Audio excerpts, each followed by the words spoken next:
Inilah desaku. Disinilah aku dibesarkan. Di tengah hamparan kebun sawit yang hijau membentang sejauh mata memandang.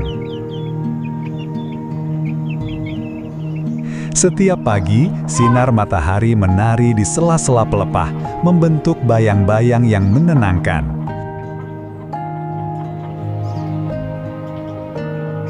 Udara di sini lembab dan segar, khas aroma tanah dan dedaunan yang basah oleh embun pagi.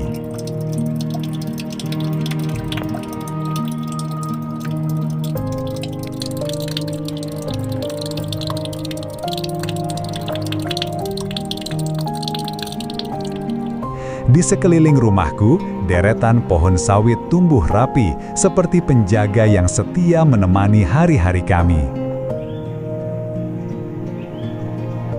Suara alam jadi latar setiap aktivitas, gemerisik daun, langkah di tanah berpasir, dan suara burung hutan yang sesekali terdengar dari kejauhan.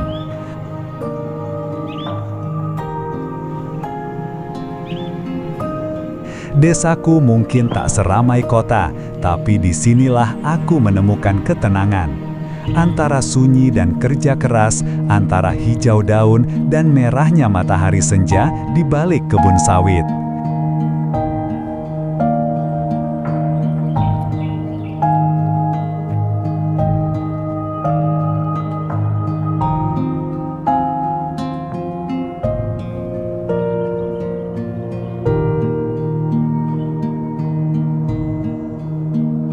Inilah desaku, bukan sekedar tempat tinggal, tapi sumber kehidupan dan kenangan. Tempat di mana akar tubuh dan jiwa ini tumbuh bersama alam yang bersahaja.